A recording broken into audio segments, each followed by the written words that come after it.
Ooh, what's up, Internet? My name's David Webb. I'm Ariel Edwards. A wild Mello appeared. We get nerdy nightly. And we thought we'd share it with you.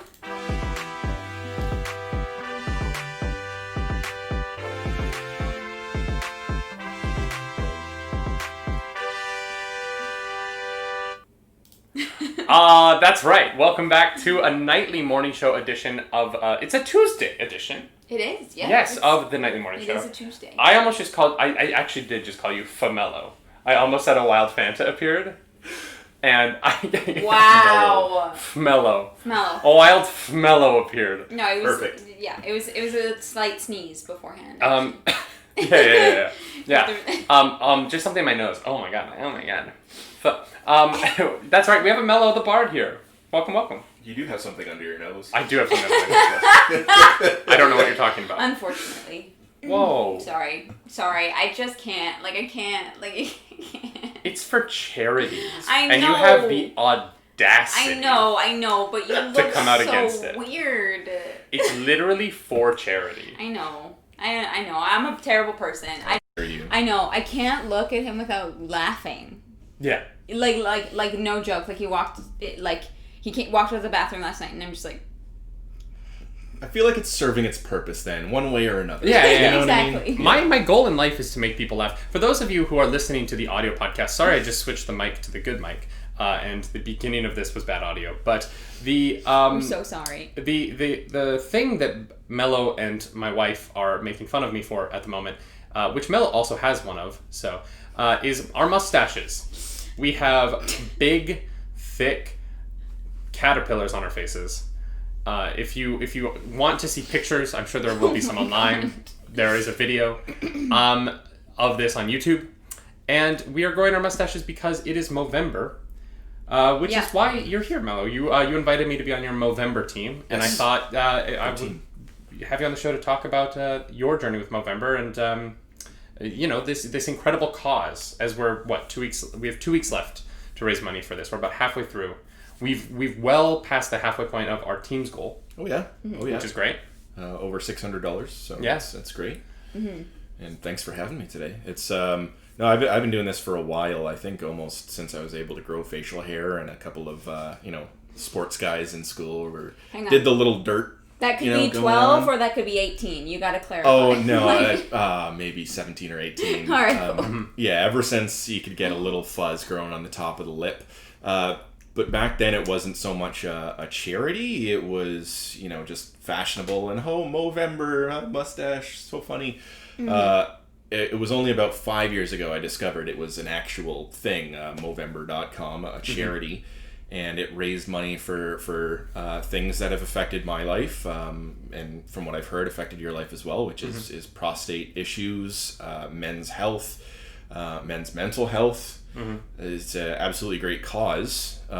You talked about a little bit why you were doing it in that video, which was a great and honest video. Thank you. I don't know if you'd like to share anything now or anything like that, or for those of you who haven't seen the YouTube video that I made, I've actually lost 2 grandfathers to prostate cancer in the last 10 years, and it's one of those things where it is a genetic disease. And the man I'm named after, because I'm his direct descendant, had it. So there's a very good chance that that's my future, and that I have a high risk of prostate cancer, and I have a higher risk of prostate cancer because I have had I've been diagnosed with prostatitis once when I was in Japan, and so now I have to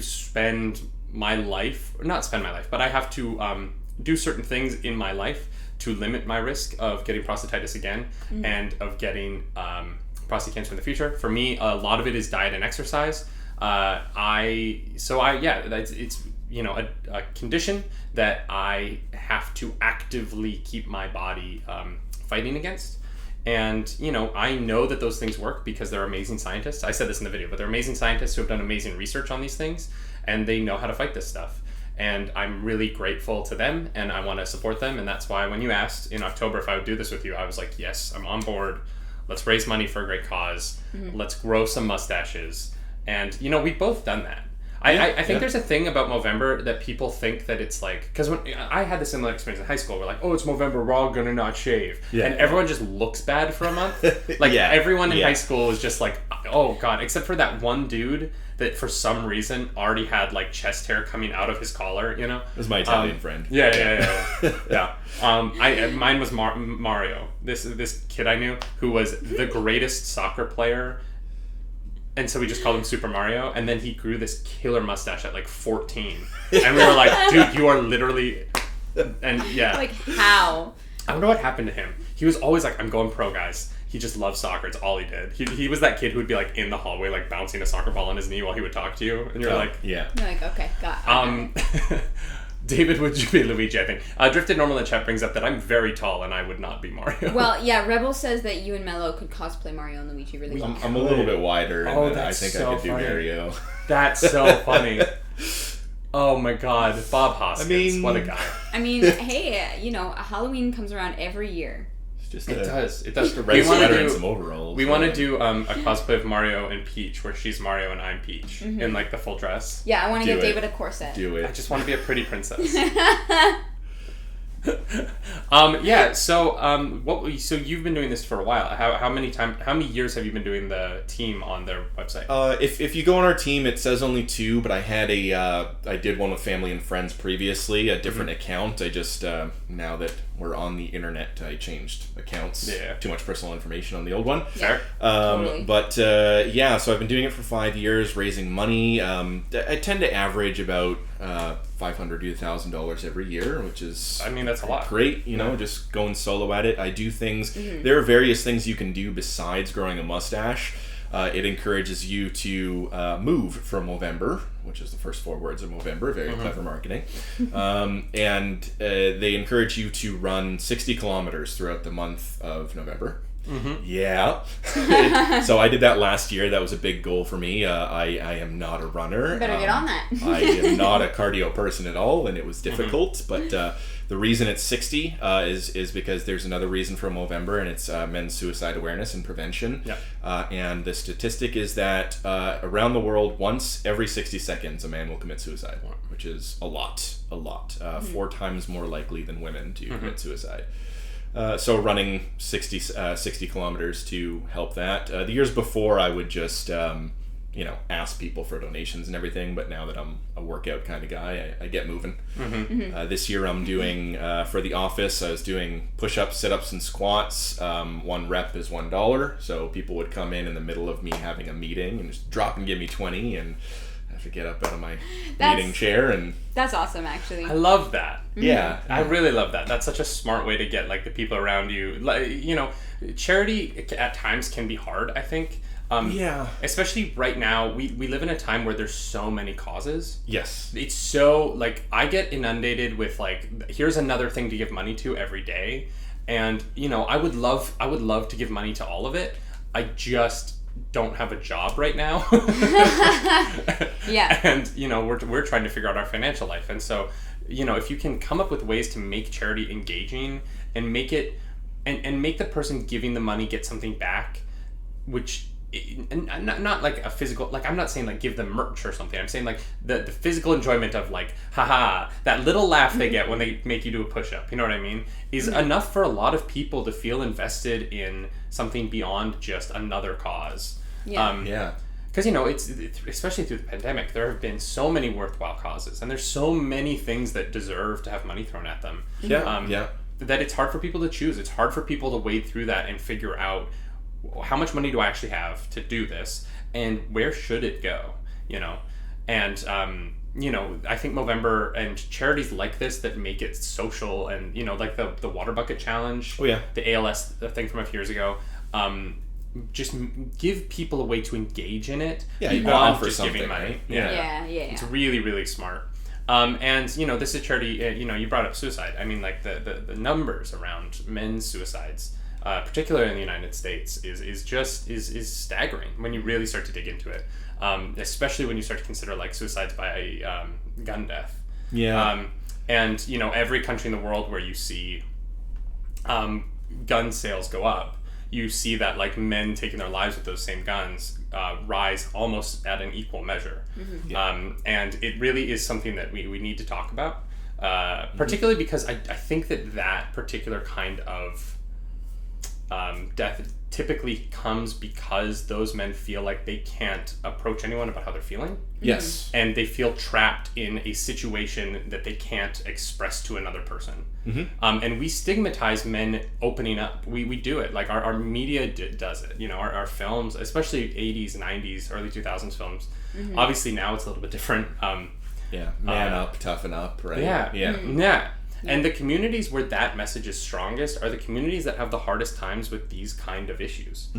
And you know, when I brought up for the first time to some friends that I was diagnosed with prostatitis, the first joke out of everyone's mouth was, "Oh, so like some doctor put his finger up your butt, right?" Yeah. And I was like, "Yeah, he did," because that's how we diagnose it. And you know, it's funny. I get that there's a joke to it, but at the same time, we make that joke so much that I feel like there's a lot of men under the age of 50 who feel like, "Oh, I could never do that." Well, because my friends make fun of it. I could never go get tested for this thing that I should probably get tested for.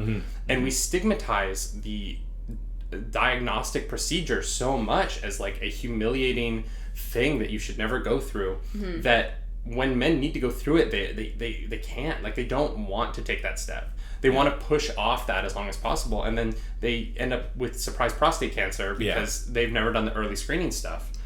And you know, I know that like in my life, I'm going to be, because of my because of the likelihood that I could get this, I'm going to be someone who once a year at like 35 on is going to be going to a doctor, bending over and coughing and doing the whole thing. And I'm not going to make fun of it, and I'm not going to be embarrassed about it. And I'm going to try and be public about that, because I think that too often we make these preventative things that are very important a joke, and they shouldn't be. You know, we don't make jokes about mammograms. You know what I mean? Like, yeah, you know, it's true. We make joke about like the procedure itself, but it's not the woman's fault that the thing they put their boob in is cold. You know what I mean? No, but you know what I mean? Like, I think that it's important that we stop being like, I don't know, that we just stop the conversation around particularly like prostate checks or testicular cancer checks. That we take away the stigma of it and the joke of like, oh, the doctor's gonna do the thing to your butthole, and you're like, yeah, he is, because I don't want to die. Like, it's 2 seconds. You don't. It doesn't matter at all. I've done it multiple times. It's nothing. It's insignificant in your life. Just another doctor's visit. Which is another thing. I feel stereotyped that men are more afraid to go to a doctor. We feel like we'll be just fine. You know, we need a spear sticking out of our chest, and even then, maybe I'll just sleep it off. It's but a scratch. You know? Like, Yeah, well, and that's especially hard in the States too, because the access to healthcare is so it's impossible, dude. I having lived in the States for 10 years and coming back to Canada, I've needed tonsil surgery since I was like 16. For the last 10 years in the States, I haven't gotten it because I couldn't afford it. Because I didn't have access. That's rough. And then I came back to Canada, and they're like, "Oh yeah, we'll get you in. I mean, as soon as we can, in the middle of a pandemic. Also, it's free." And I was like, Why have I been doing this to myself for 10 years? Yeah, I can't imagine. It's got to be rough. Like, you think you're just going in for a regular checkup, and then all of a sudden you have a massive bill, and you know, because they found some issues, and I can't imagine that. It's something. It's something they need to figure out. My brother says my family always makes fun of me for how quickly I go to the doctor when I'm not feeling well, but almost every time it's trying to be something pretty serious. Mac, I've never made fun of you for going to the doctor, but I'm pretty sure you're not talking about me, because we haven't lived together for 10 years. But you know, I think that Mac's right. Like, you know, we make fun of people for going to the doctor. We make fun of people for, hey, I don't feel well. There is a person who can help, and people are like, nah, you're fine, don't go. And you're like, but there's a person, and they can help. But there's also something to be said as well about the workplace and their allowance for being ill. You know, like, hey, workplace, you know, I am sick and I need to go into the doctor is often a struggle. Now in COVID times, they can't, like, you know, if you're like, I'm sick, their hands are kind of tied in that sense. But before that... Wait, people still go into a workplace? What's that like? I know. I know, wild. But no, like that's a big thing. It's like if you are taking time off work to go into the doctor and stuff, you need a note and you need to pay for this and blah blah blah, and it's just making it more difficult for people doesn't help these issues. No. I feel like Europe has it even better than us when it comes to that stuff. Yeah. Just go with the doctor here. Absolutely. Yeah. As many days off as you need, right? Yeah. Well, but it's so silly to me. Like if you run a business, ostensibly everyone who works for you is an adult who you trust with your business, but you think that they're going to lie about going to the fact that you're like, oh, but make sure you get a note, and you're like, I'm an adult and you're an adult. We are two adults who work together. Yeah. You're gonna ask me to, oh, doctor, can you please tell my boss that I'm not lying to him? Well, and the notes you have to pay for. You have to pay for a note? Yeah, you have to pay $50 for a note. Yeah. Yeah. In Canada? Yeah. Yeah, the doctor's visit is What? free. Yeah, Because it's non-essential. It's like It's an not extra. essential. Yeah. But At you're- least, okay, yeah, the one you're thing I'll say employed. for the American medical system is I've never paid for a doctor's note for work. Okay, Oh, but wow. you pay like $600 for a checkup. So like, Maybe it's bundled in. yeah, they probably. That's fair. But no, that's the thing. It's like I've many employers that I've had are like, if you need this, you have to get a note. Okay, it's $25. It's $25. Okay, I was like $50 It's- seems Right. Yeah. Yeah. so I was extravagant. like, It might it's- depend on the doctor, I guess, but yeah. Yeah, because I have been places where it is more expensive than $25. It's a weird concept, and like and it Why do you need a note? disincentivizes people from going to the doctor when they're sick. Like Yeah, I hate it. I hate when workplaces treat you like you're like trying to scam them. yeah, And you're like, no, I work here. I this is need my the money. But not even I need the money. Like I like being here. Like I've had jobs where Sometimes. I've had like the one boss who's like pretends that everyone's scamming them, and I've literally just been like, dude, like I've been here 2.5 years. Yeah. What am I gonna? You think I'm gonna start? Not everyone's now? in that chair. Some No, people I know, have I know. a job because it's all they can get, right? Yeah, but like. Yeah. I don't know, but I've had jobs like that, and like I don't show up every day being like, oh, how can I screw them out of money? That's not my like. Yeah. I mean, Not everyone's us. That's fair. yeah, there are people out there, I'm sure, and you know what, I get it. I have worked with some of those people, and so I understand. Yeah. But like, having to first of all having to pay out of pocket to go to the doctor when you're sick for a note and calling out of work and that kind of thing disincentivizes people. Having to 100%. pay for the visit in the States disincentivizes people. Yeah. The stigma around it disincentivizes people, and It's so almost like they don't want you to go to the doctor. yeah, But which is absurd. To me, it's like the government being like, hey, we know you're hungry, but what if you eat tomorrow? And you're like, well, no. There's food in the grocery store. And they're like, yes, but don't go because, like, you're strong, right? You don't need to go to the grocery store. Yeah, it and you're doesn't like, matter how much food the grocery store throws out every day. Yeah. Truly. That's a dear. whole other... The truth will shock you. And, Yeah. and you know where it goes? To Tiger King's tiger plant. I did not know where that was going for a moment. That's the whole thing, right? He's got the like the Walmart expired meats. meat truck. Yeah, the meat truck. Yeah. For those of you who don't Tiger watch Tiger King, this makes absolutely no sense to you. I'm sorry. If you didn't watch Tiger Did King, you watch it? I did. You did. I yeah. did. Yeah, the Walmart meat. I love how everyone says I watched it with like a sense of shame. Like, Yeah. I like, don't. Oh, yeah. I'm like, no, I watched it. I am ashamed. Here's the thing. Here's what I will say about Tiger King, because we've never talked about it on the morning show. The editors did a great job, like bang up job, editing that together into something that was consistently shocking and Ridiculous. entertaining, and managed to raise the stakes even when the stakes genuinely seemed to peak. You were Yeah. like, this can't get crazier. Yeah. This Yeah. can't get more ridiculous. And then it did. 17% of Oklahoma voters voted for him. So, like, I don't know. Guys, I don't know. Yeah. All right, should we move on to the first story of the day?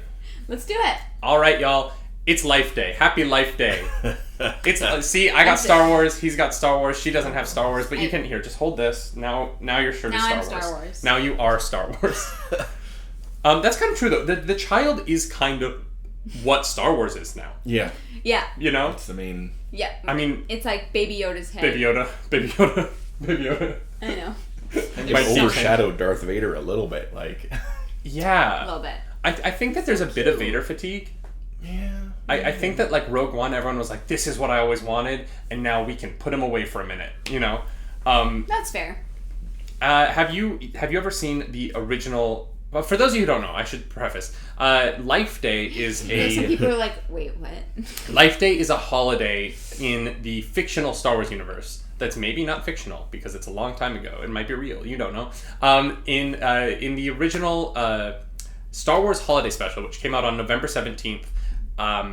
Is it the 17th today? It is, right? Yeah. Okay, I just wanted to make sure. 1978, a year after the first Star Wars movie, A New Hope, came out in theaters, they released this Star Wars Holiday Special that is truly Something. one of the weirdest, craziest things you can ever watch. It's absurd. The plot involves Han Solo trying to get Chewbacca back to Kashyyyk, to his family, because he has a wife and kids. Or a wife and a kid. A kid.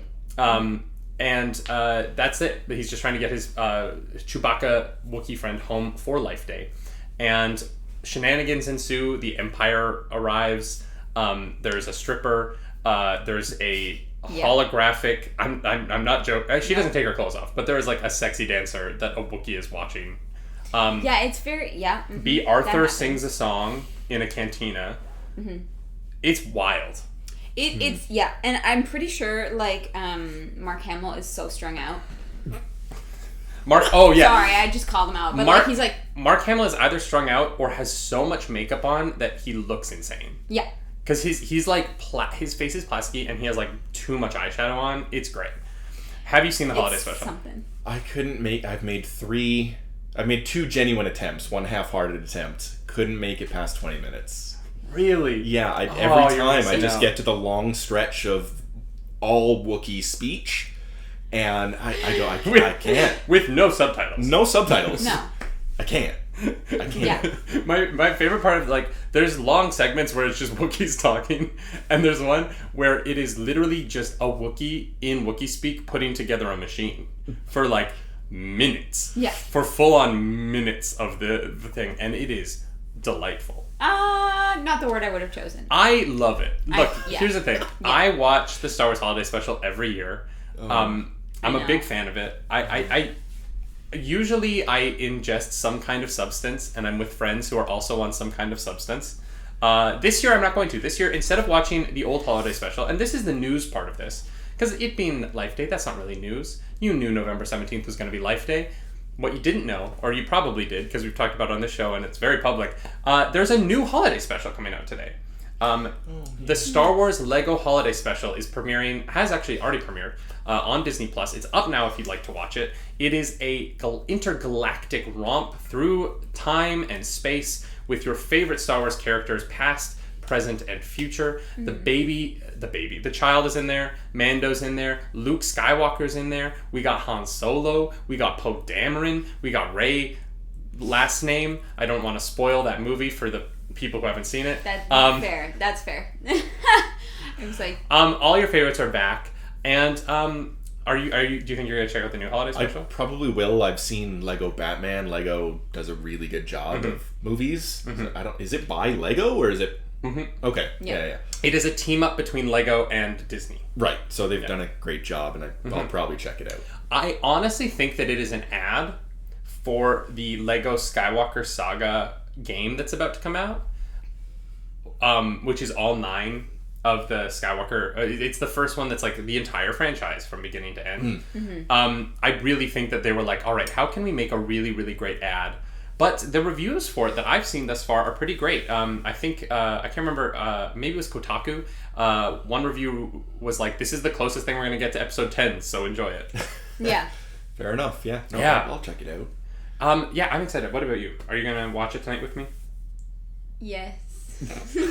Why are you... We're not... Thank you for the moist function for the Empire. Thank you. Why are you like that about this one? I can't. Like, Life Day makes me shudder now from, like, watching... Why? It's a great holiday. You can come over to me and Fanta's house if you want to just leave him to watch Life Day. She actually can't. Okay, yeah. She can't drive. I can't drive. We have a car, and I can't drive. It's fine. I'm working on it. Okay, but this is obvious. This is going to be very different.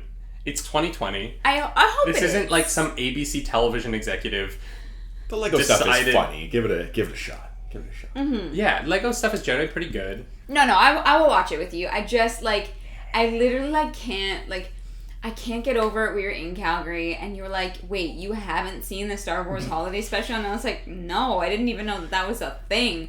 And you made me Why would you do sit that to down. her? Here's the thing. Because he was hilarious. Kind. He was kind, and we actually, like, fast-forwarded through a few parts of it. Okay, yeah. So I did appreciate... The circus number. Yeah. Yeah. The holographic circus I've seen clips number. here and there. Yeah. Oh my god, it's so funny. You know, I did appreciate that. That was very sweet of you. But at the very least, I think that everyone should see B. Arthur's song in the cantina. It's worth it. It's very fun. Mm-hmm. And it's B. Arthur. Fun. Like, it's like, oh god, you know, you just... Yeah, it was something. I feel something. Like I'm like scarred. Like I hear Life Day and I'm like, God. Like I just I like flinch away from it. Yeah, that's fair. I've never seen anything like it. Yeah. Like ever. My favorite thing about it is George Lucas was pissed. Oh yeah. Like it was literally like the television side of the studio. He was like, get rid of it. Yeah. Get rid of it, erase it, remove it, like. And for a long time, I had a VHS copy of it, and like it was the only way to watch it. Like my friends would be like, "Oh yeah, let's watch it," because it almost became more interesting to us because there was no access. It wasn't sold anywhere. You couldn't like go to Blockbuster and rent it. Mm-hmm. And like I had like a copy of it that I think like my uncle had given to me that was like the actual television run of it that someone had taped. Oh jeez. And had like the commercials in it and everything. And and now obviously I have like a digital copy of it, but it's just this insane look at what a television studio thought Star Wars was a year after it came out. And like it is oh god. Yeah. It's not surprising. Yeah. Yeah. One of my favorite things about it is it's like one of those, because Star Wars changed entertainment, right? Like immediate post Star Wars, we became very franchise heavy and like all that idea. And so Star Wars, the first Star Wars movie is kind of like the linchpin that all of culture turned on towards this IP idea. Mm-hmm. But in that turn, there was still a little bit of the old way left, and that's the Star Wars Holiday Special. It's like the last thumbprint of the old way of doing things that Star Wars and Jaws kind of like got rid of almost. Mm-hmm. Totally. Jaws Holiday Special. A Jaws Holiday Special would be hilarious. The shark is just under the water. There is actually there's a Christmas shark movie this year. Of course there is. I think it's called Santa Shark. And it's about a shark that has a Santa hat on its fin and has a candy cane horn. And it's so like it's a narwhal. Well, no, a narwhal has a nose. Not a horn. Is it a nose? Is it a nose? Yeah, the narwhal has like a big nose thing. Right. I mean, it comes out of its head. Yeah, but this is clearly a shark. With a candy cane. With a candy cane horn. Yeah, and he kills people with it. He comes out of the water and stabs them. Oh, it's like Sharknado, but it's Santa Shark. I took a turn.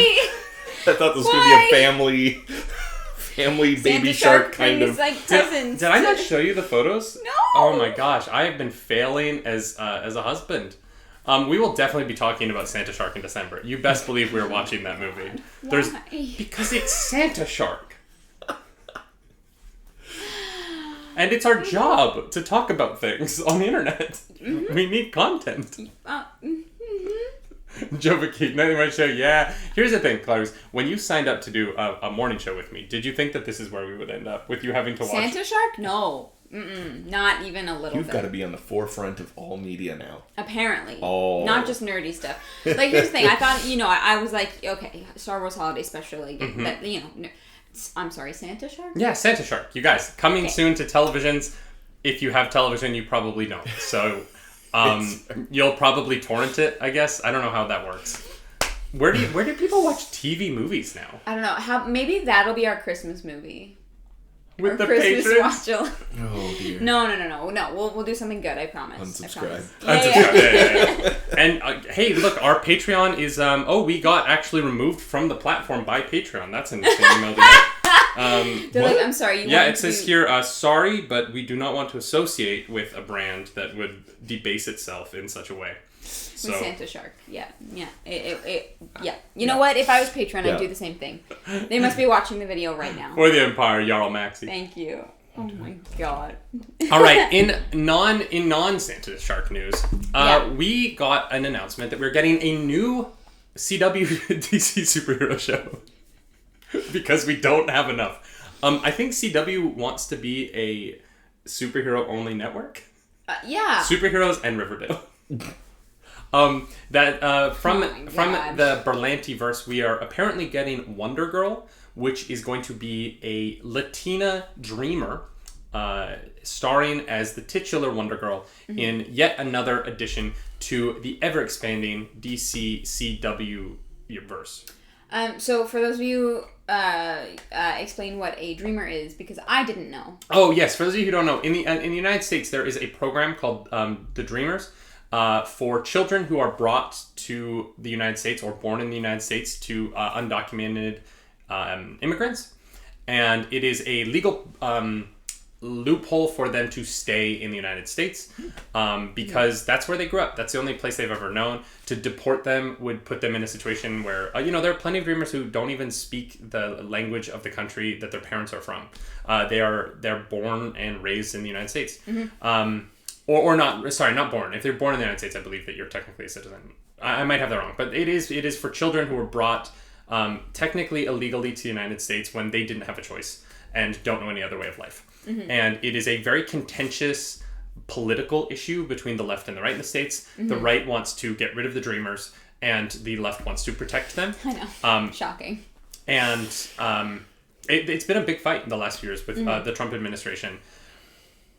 And so the dreamers, to make the lead of your show a dreamer is a rather political move as far as a network television show goes, and is definitely a statement about the politics of the Berlantiverse and the CWRverse. Obviously, it's a statement that they've made many times.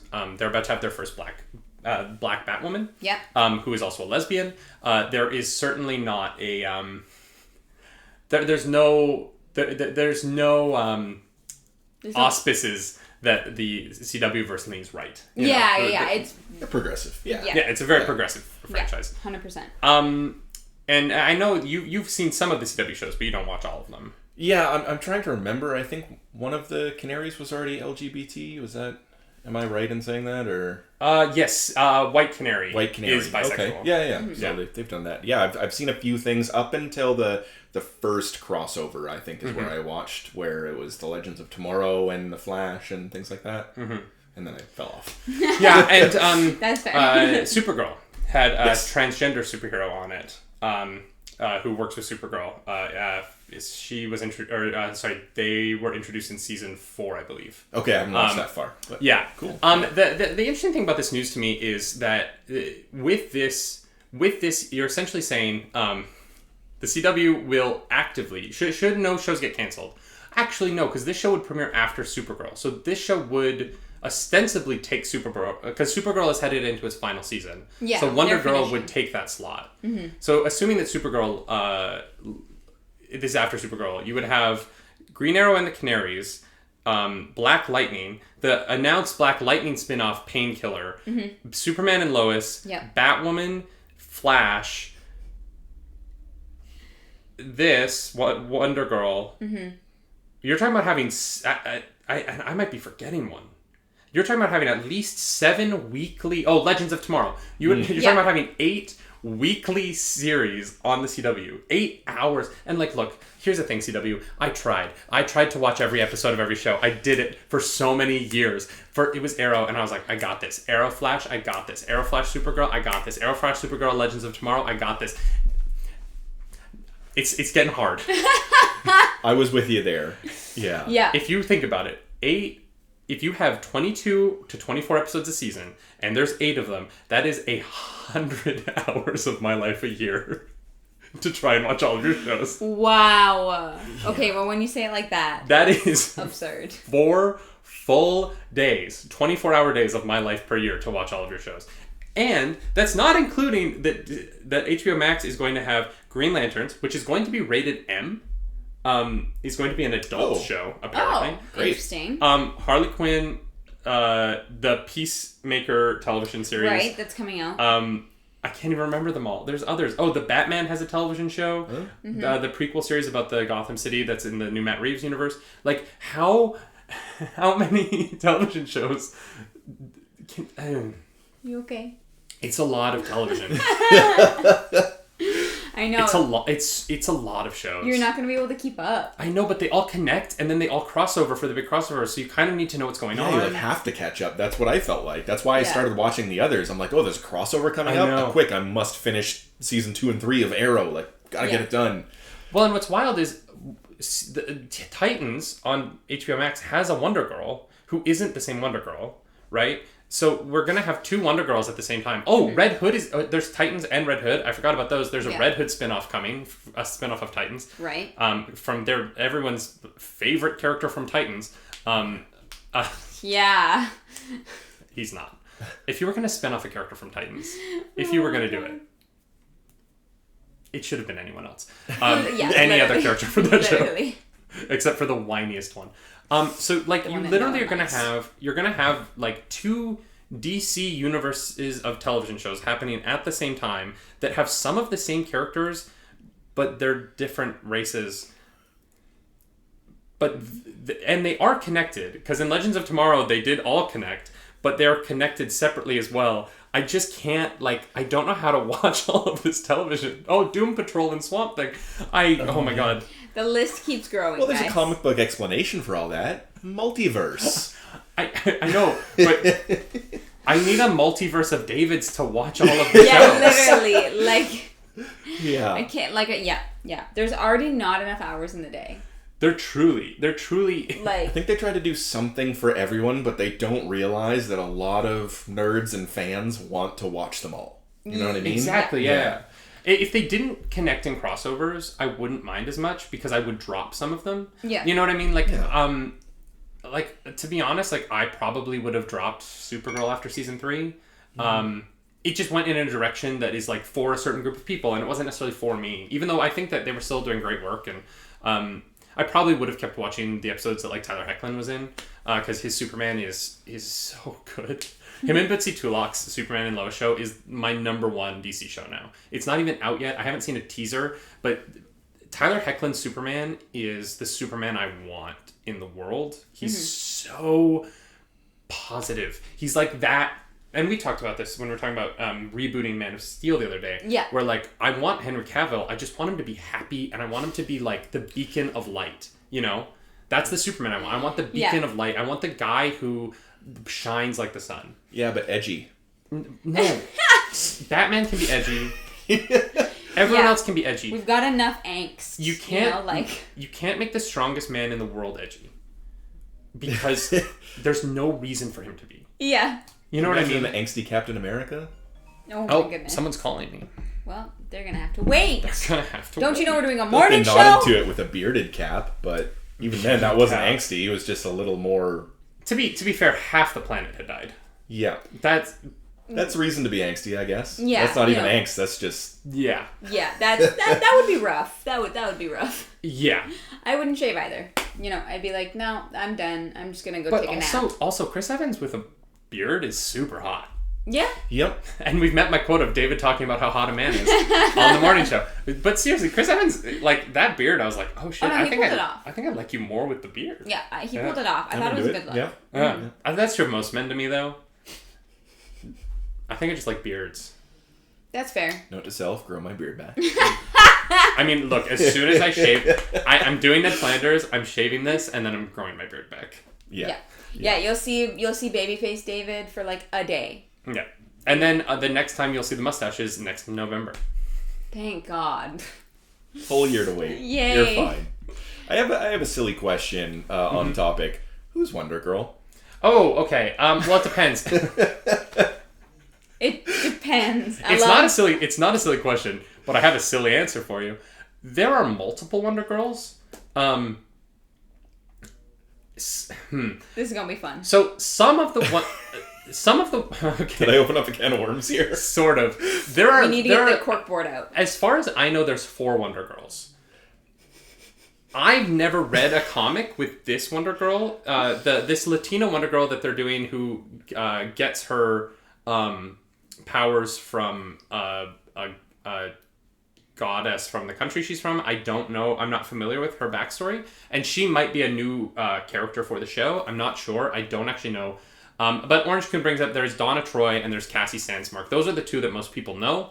They are both essentially Wonder Woman's Robin, but Wonder Woman is a terrible, terrible Batman in this case, because she basically like hates having a Wonder Girl and like dismisses them a lot and like won't train them.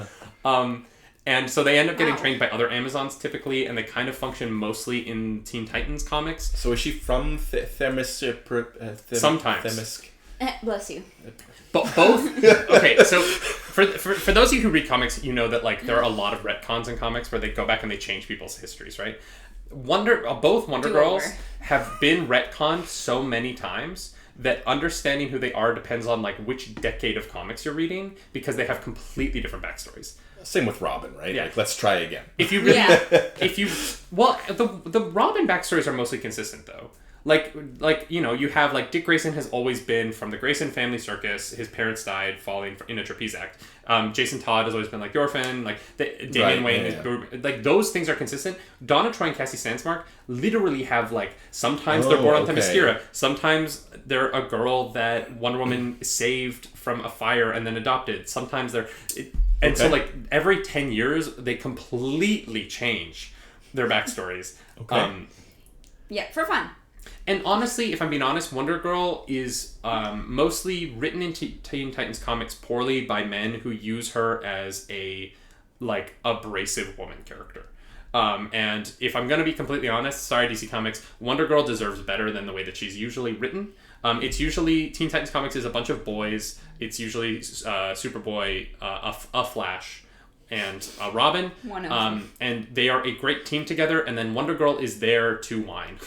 And it's bad writing, and Wonder Girl deserves better because she's the most powerful member of Teen Titans in a lot of Teen Titans teams, and is a natural leader that is just, they just reduce her poorly in the writing, and it's really a shame.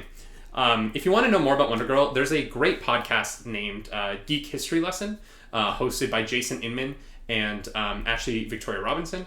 I listen to every episode. I'm a huge fan of theirs. They just did a Wonder Girl episode a few months ago that breaks down the entire backstory of both. They have 2 separate episodes for each Wonder Girl that breaks down exactly all the very confusing things I'm trying to explain poorly right now, because they do it in an hour and a half and I have 2 minutes. But I really recommend, if you've never checked out Geek History Lesson, I really recommend it. It is like, it's a fun podcast. They know their stuff. Yeah. They do. They really go in depth. And so if you're looking for that, like that level of in-depthness, that they're good people to go to. And instead of talking about charities, Jason Inman does an incredible thing every November. He is a veteran of the United States military. He served in Afghanistan. Or no, I believe he served in Iraq. And he does a thing every November where he raises money for care packages to be sent to soldiers who are currently serving overseas, to send them comic books and things to brighten up their day and help them get through it. He spent a year overseas doing that, and he knows how important it is to have those touchstones from home. So if you would like to, go to jasoninman.com and you can check out that charity. And they just did their big drive, and they raised I think they're sending 333 care packages this year. Wow. So far, to soldiers overseas, sending comic books and stuff to just give them something to do. Awesome. Yeah, I'm a big fan of what they're doing. Yeah. All right. Oh my gosh, this show's moving fast, and we've only gotten to like 2 news stories. I know we have. There was a lot of news today. If we don't get anything today, we'll get to it. We'll get to it tomorrow. That's our and then there's just things that eventually we were like, we didn't talk about it. It wasn't that important. Are you a Snyder Cut fan? Are you excited for the Snyder Cut? I am super excited for the Snyder Cut. I was so let down by the original that I need something to, Yeah. Please fix it. So, based on your knowledge, what do you think the Snyder Cut is going to be? as far as like, what are you expecting? I purposely haven't read too much about it, but I'm hoping they fix the. There's no reason that all of them got together. It was very loose. Like, the reason they got together was just like, let's raise Superman so he can do it. Which is a very poor reason to get together and fight as one. There was no pivotal moment like the Avengers where they needed to get together, and I hope Snyder Cut gives them a reason.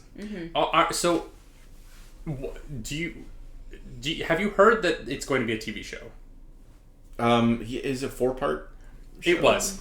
That's kind of the news today. So we were told. Yeah. Oh yeah, y'all. Buckle up, y'all. Y'all know how I feel about the Snyder Cut. We were told, and we talked about it yesterday because there was 4 additional minutes of footage from these reshoots. Now, it's not 4 parts anymore. Okay. No, it's 6 chapters and an epilogue. Oh. This 2.5-hour movie is now going to come out in 6 parts with an epilogue. And I'm just like, I'm at the point where I'm like, what is happening? This is now the most expensive TV show ever made. Because now, so say he had a 3-hour movie, right? Yeah. Or a 4-hour movie. Like, say he had a 4-hour movie. If you cut a 4-hour movie into 6 parts, it's like a 35 minutes an episode. So it's a sitcom now? Like, what? Yeah. Or I guess it's The Mandalorian. Is he trying to make it into The Mandalorian? But The Mandalorian is like, they're rarely 35 minutes. They're more usually 40 to 50 True. to an hour. You know what I mean? And maybe this will be 40 to 50 minutes a chapter. But like, what? How have we gone from one movie to 4 episodes with no reshoots to 4 episodes with reshoots for 4 extra minutes of footage, and now that we have 4 more minutes of footage, we're at 6 episodes with a 7th tag. Did they have enough like shooting to do that, or? Well, but the shooting's only 4 more additional minutes. Like, all of this is supposed to be. I just don't. I genuinely don't understand what's going on. Cut it into a 10-part and put it on Quibi. Oh, it would save Quibi. Oh, it would save Quibi because I would sign up to watch. Yeah. Oh, but you'd have to watch it on your phone. Yeah. Oh, Zack Snyder would hate that. Yeah. Zack Snyder also said he's upset that it's going to be in color because he thinks that people should watch it in black and white. And I'm like, what is the point of doing the black and white Superman suit if the whole movie's in black and white, Zack Snyder? All the Superman suits are going to be black and white. What is the point of finally, I want to see the black and white Superman suit, but if the movie's in black and white, it doesn't matter. Yeah. Because then he's got the black Superman suit, and he also has the kind of grayish Superman suit. Like, yeah. And then you're like, well, oh man. Are you ready for a 7-part Snyder Cut? No, like I'm over it. You know what I mean? Like, now I'm just like, no, I don't. Like, I would have watched the movie. I would have watched the movie. Like, well, we're gonna watch it. Well, if we can. I don't know how that works in Canada. Yeah, but now I'm not gonna be happy about it. You know what I mean? Like Justice League was trash, and then like I was like, okay, we'll get like a Snyder Cut, and like hopefully, you know, this will be, because there was so much stuff that happened. I'm like, look, I can understand why the movie was not good. Okay, I get it. I can be lenient in that way. Okay, great. We're gonna get the Snyder Cut. We're gonna see what it was meant to be before all the drama, like, you know, before shit hit the fan.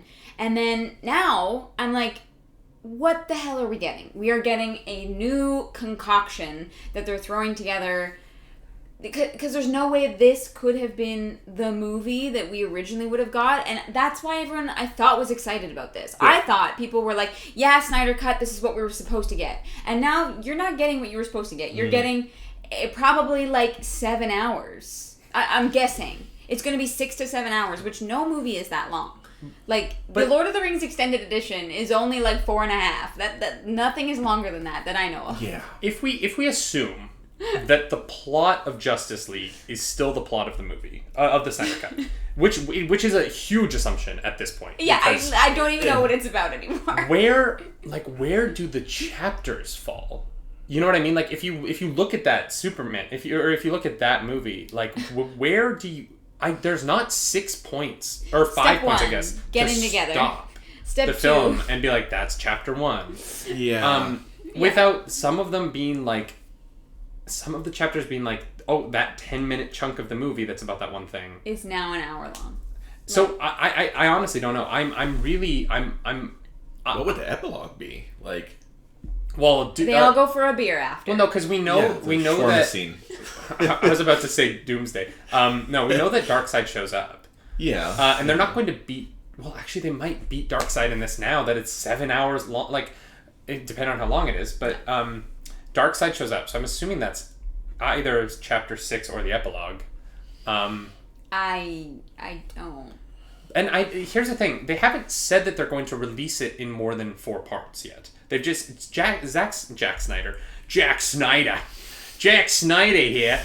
No, Zack Snyder says that he has 6 chapters and an epilogue, but there's officially it's still 4 parts. So we might get 6 chapters in 4 parts, which would make sense if like there's 2 chapters that are short and they come out as one episode because it's like one of them. They're both 20 minutes. Yeah. Like there's a way that makes sense in my brain. As far as a release of it, the problem is if it is 7, then it means that we have a month and a half of Snyder Cut happening. Like every Friday, it's like everyone's gonna freak out about the Snyder Cut, and then there's gonna be all the anti-Snyder Cut people who are like, this is trash, and all the pro Snyder Cut people who are like, we don't like black people, and it's just gonna be this weird. I feel like he's going like, high school videographer, like your first week in videography class, where it's like we're gonna make 6 chapters and it's gonna be black and white. Yeah. I'm gonna do all these like really cool things that like people aren't doing, and you're like, dude, just stop. Just stop. Like, stop while you're ahead. It's like a person who, has a good idea, they're like, oh, I'm gonna make this thing. It's gonna be good. Mm-hmm. And then they just don't let it go. Mm-hmm. They keep like touching it and changing it and fixing it and like, kind of like George Lucas did with some of the Star Wars stuff, where like with the. Wait, what? George Lucas touched the Star Wars stuff? Spoiler alert! I would love a Star Wars holiday special, the original, that George Lucas does a once over on with more CGI. Oh my god. That's just the Star Wars holiday special, but George Lucas just adds in like bad CGI rabbits running under speeders. I need more banthas in the forefront of the screen walking. Right. Yeah, exactly. But it's the same like concept. Like, just leave it alone. Just leave it. I want them to replace B. Arthur's song with a bad CGI Muppet just screaming into a microphone. With like, I should comment. I made a bad joke there. I want to acknowledge that not all people who like the Snyder Cut are racist. But there were a significant number of people at Comic-Cons a few years ago who were the pro Snyder Cut people, who also made it very clear that they were not tolerant of people who were not white men. And I know that is not everyone. I want to be very clear. I know that is not everyone. There was a segment of that movement that I was very critical of for their intolerant views and for the way that they made people of color feel at Comic-Cons. And it was a bad joke, maybe, but I'm intolerant of intolerance, and there were times at which the Snyder Cut movement felt more intolerant than I was comfortable with, and I totally get wanting to. I totally get wanting to see this movie. I totally get the hype for it. I understand.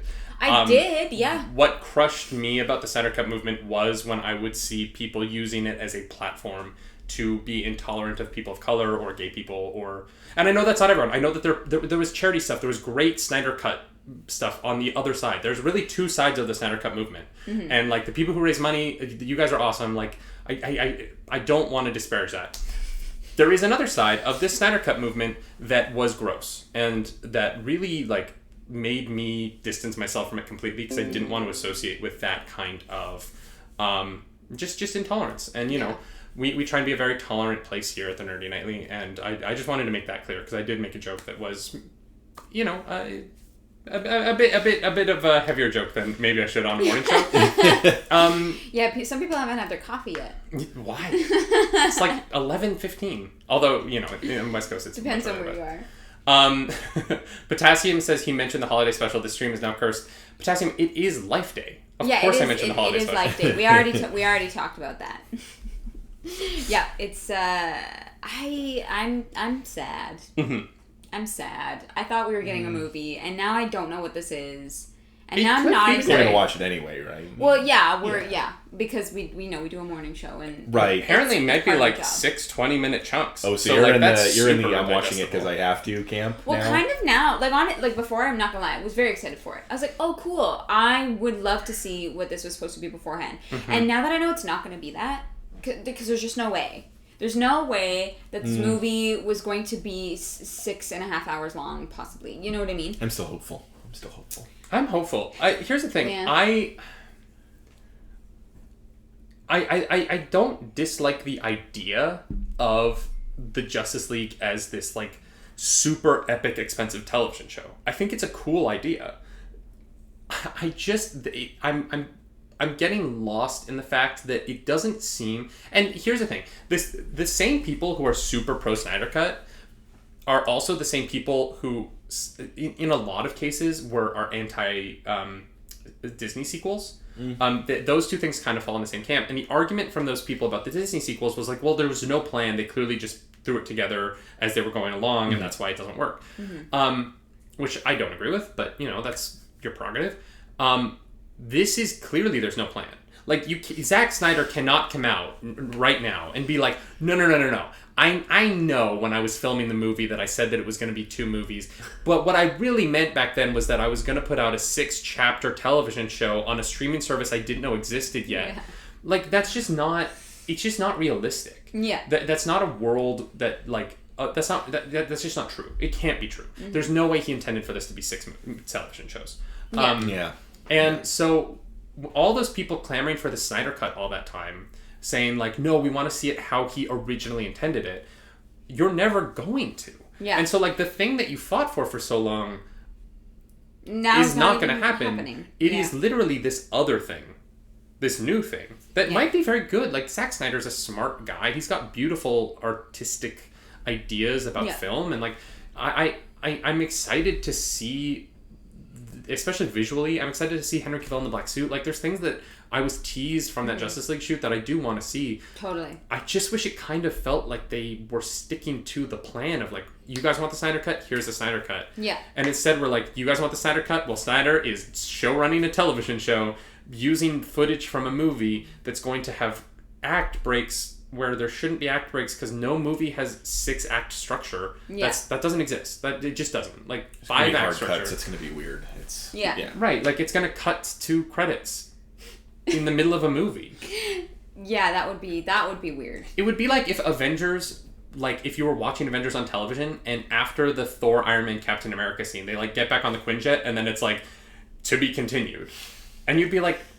You're like, what? All right. That doesn't feel like emotionally like anything happened. Yeah. It feels like we just started something and now we're like shifting, Yeah. So I'm curious. I'm also curious if it does this get a weekly release, or do they jump all the chapters at once? Or do they throw it all out there? Because at that point, it'd be weird for a weekly release. Like, you've got it all. It's all ready, right? I don't know. Honestly, yeah, that's the thing. I literally am like, I have no clue. I don't. I really don't. I don't have an answer to that. Yeah. I'm upset. What a show. Disappointed. We have one last news story I do want to get in these last 2 minutes, and that is we watched the trailer for Songbird. Yeah. Matt Bay. Why am I getting all these directors' names wrong today? Jack Snyder and Matt Bay. Michael Bay's producing a pandemic movie called Songbird about a version of COVID that is more deadly evolves and mutated. COVID. And so that film, super COVID, exactly. That film is going to forego opening in theaters, we found out, and is going to open December 10th on VOD. Yeah. That movie is going to open... Look, based on projections of case numbers, that movie is going to open at a unbelievable peak in cases in the United States. Yeah. Yeah. Are you interested in seeing a movie about COVID wiping out humanity right now? Honestly, I'm torn. Like, I'm interested, but at the same time, like, I've really had enough of COVID. Yeah. Right? Yeah.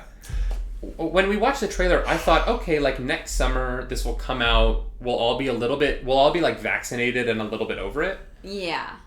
But now it's coming out next month. But now it's coming out in like, it's coming out in like 3 weeks, and it's about what we're going through at a time when, like, it's getting worse. Like, we're not, like, in, like, a lull where people feel kind of safe. Like, there was 185,000 cases 2 days ago in the United States. Just that one day. Yeah. I don't understand this strategy. I really thought it was like, okay, we filmed it, but we're going to put it out next year. Yeah. You guys, we just hit 500 followers. Woo! Hey! Hey! 500 followers, Nerdy Nightly! Nice. Thank you, Captain Potato and Kolknor. Oh, we're over. We are over 500 followers. What a way to end the show. Yeah. Yeah, that's nice. But yeah, we will probably watch that movie so we can talk about it with you. Yeah, because we you know, it's part of the news and we do want to... Hyped in the chat. Hypes in the chat, thank you for that, Pentaxia. Yeah, when we talked about this last time, you know, it was kind of like a little bit in poor taste, you know? Yeah. And one of those things where if you had maybe just named it something else... it would have felt a little less close to home. You know what I mean? Because people watched, when the pandemic started, people watched Contagion like crazy. That was like the most watched thing on Netflix for a while. We watched it. Yeah. And like, you know, if it was just that half a step removed, I think it would be, I think there'd be more interest in it, but there's definitely going to be that boat of people who are like, no, too close to home. Or, you know, people who have lost people in their lives because of COVID, or, you know, this has really like ruined their lives in a certain way. I think the number of people who are going to be in the hospital dealing with COVID when this movie comes out. Yeah, you should have waited till the summer, guys. Like, there's going to be hospitals literally overflowing. Yeah. Overflowing with people. Do you think some people need to see it right now to show what this really could be if it gets bad? You haven't seen the trailer, right? No. It's such a mutated, such a, like, people, like, if you're infected, you are, like, sent to, like, a camp. Like, it's such it's like an apocalyptic version of it. It's over the top. It's very, it's a lot. And I can't. The timing of this is so, I think they're trying to and here, I don't want to assume gross intent. I don't, right? No, I'm sure it's not that. These are artists who are trying to make art about what's happening in the world, and I respect that. Yeah. I really do. I understand that. That's how we deal with these things as artists. I think that, because I don't want to think that it's about taking advantage of a situation and trying to do something topical, but it kind of has that feeling because of when they're putting it out. Yeah. And I just wish the timing was better, honestly. Yeah. Like, more than anything, I just wish that, like... I would have been happier to see it next summer, you know? Yeah. Hopefully when we're over things and it's like a look back on... When there's a vaccine and, like, when you can kind of, like, go outside without feeling... You know, I went to... thank you for the Vinny Starkfish badge. Little baby Yoda sipping his coffee, his morning coffee. I don't know. It just seems poorly timed as far as release, especially with the pandemic getting worse right now. It just seems I just don't understand the timing of it. Yeah. But you know, that's life. Yep. That's Mello, thank you for being here. Thank you for having me. It's been fun. Yeah. Dude, we I moved to, for those of you who don't know, I moved to Toronto at the beginning of October because this is where my wife is been living, and she can't live in the States and can't cross the border anyway. So we decided that Toronto was where we were going to end up. And I was very scared because I was like, I don't have friends there. Like, I don't know anyone there. And so meeting you and Fanta in real life and becoming friends, and it's meant a lot to me. So I just want to say thank you for that. And thank you for inviting me onto your Movember team. Great. I think there's a link in the description if people want to donate. There is. In the panels down below, we're also going to drop something in the chat. If you would like to donate to our Movember team, you can click on that link. If I'm at $170 out of $250, so if we hit that $250 goal, I am going to do a full stream as Ned Flanders. I'm going to try and find a game that Ned Flanders would have, like, a problem with.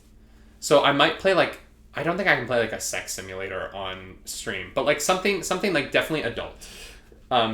Which may just be Valhalla, honestly. Like, Ned Flanders reacting to all the blood in Valhalla might really be hilarious. Yeah.